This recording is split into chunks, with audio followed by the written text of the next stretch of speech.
Okay, so we're all feeling it, right? This incredible pace of technological change, it's exciting, but it also brings a ton of uncertainty. It's kind of like the ground is constantly shifting under our feet. So the big question is, how do we build a stable society on top of that? Well, today we're going to dive into a pretty radical new framework that's designed to do exactly that. What if what if basic security was treated like a public utility? Like electricity or water. The kind of security that lets you actually sleep at night, knowing it's just there, reliable, accessible. It's a huge question, and it's the core idea we're digging into today. And let me tell you, it's a massive shift from how we usually think about the social safety net. So, what's the problem this whole thing is trying to solve?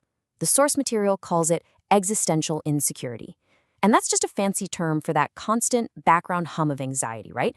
That little fear in the back of your mind about losing your home or not being able to afford a doctor or even just your next meal. The idea here is to build a solid foundation, literally a floor, so that no matter what crazy changes AI and automation throw at us, nobody can fall through the cracks into total destitution. And that solid foundation, that safety net, it has a name. It's called the dignity floor.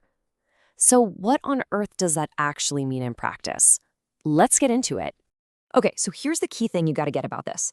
The dignity floor isn't just one single policy, like a housing voucher here or a food program there. No, it's a whole integrated system. It guarantees a baseline of security across 6 absolutely essential areas, and they all work together to create that strong foundation we were talking about. And this is where it gets really interesting. The goal here is explicitly not to replace work. That's a huge point. The whole idea is to give people just enough security so they can actually afford to take smart risks. The kind of risks that move us all forward, like starting a business or going back to school to learn a new skill, or even just taking time to care for a family member without going broke. It's all about shifting our collective focus from just surviving to actually contributing. Okay, so that's the why. Shifting from survival to contribution sounds great, but how? How does the system actually work?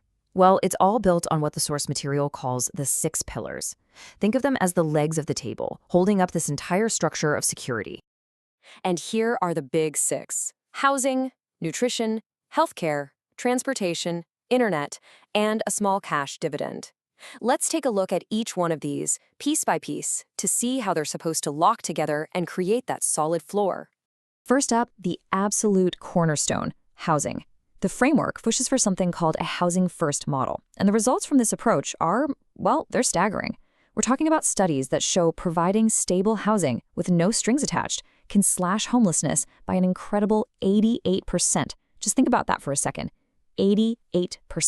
All right, next, let's talk about food. For nutrition, this isn't about vouchers. The idea is a citizen commissary. The easiest way to think about it is like a public option for groceries, kind of like Costco, but run at cost for the public. It would focus on nutritious staples, and because it's not profit-driven, prices would be stable. That's a world away from the volatile, profit-first retail market we're all used to. Okay, healthcare. The proposal here is for a national health resilience network, and the keyword there is resilience. This isn't just about reacting when you get sick, it's about being proactive and trying to prevent illness in the first place. We're talking team-based primary care, where mental and behavioral health are just part of the package, not some separate stigmatized thing.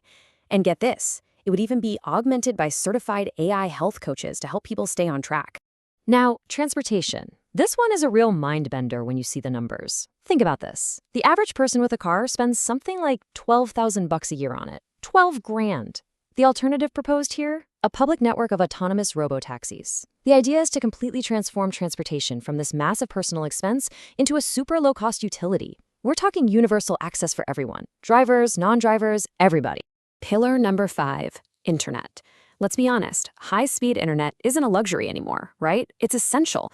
It's how we work, learn, connect. So the proposal here is super simple. Treat it like the essential public utility it is. That means providing it at no direct cost to families, just like we do with roads and bridges. And that brings us to the 6th and final pillar, a small cash dividend. What are we talking about here? A modest, unconditional payment. The source suggests something in the ballpark of $300 to $500 per adult every single month. So you might be asking, why that specific amount? Why not more?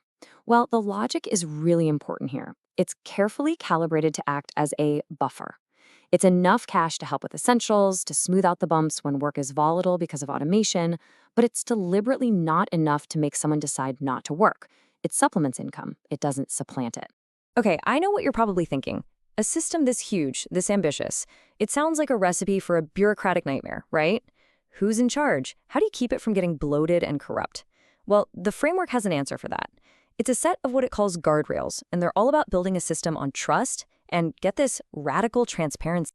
At the heart of these guardrails is a proposed National Resilience Commission, or NRC.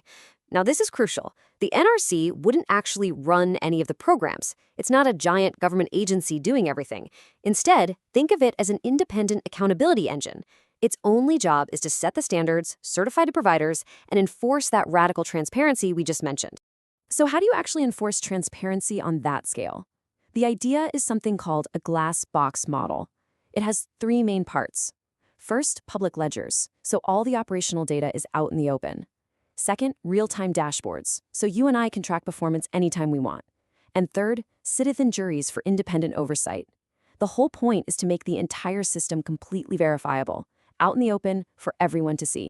Okay, so we've seen the 6 pillars that make up the floor, and we've seen the guardrails designed to keep it all honest. But what's the point of it all? What's the ultimate goal? In a nutshell, the entire vision is about one thing: unleashing our full human potential. The endgame here is a massive societal shift. By taking away that constant, gnawing fear of not making it, the hope is to move an entire population from survival mode into contribution mode. It's about creating the psychological freedom for people to innovate, to create, and to build a society that's way more resilient to the big economic shocks that we all know are on the horizon. And this quote just nails it, doesn't it? The core belief here, the big bet, is that true foundational security doesn't make people lazy. It does the exact opposite. It sets them free. It unleashes their potential. So that's the Dignity Floor. It's a bold vision for sure. It's basically a whole new architecture for the social contract. And it leaves us with a really big question, not just for today, but for the coming years. Is this the kind of foundation we need to build a truly resilient future?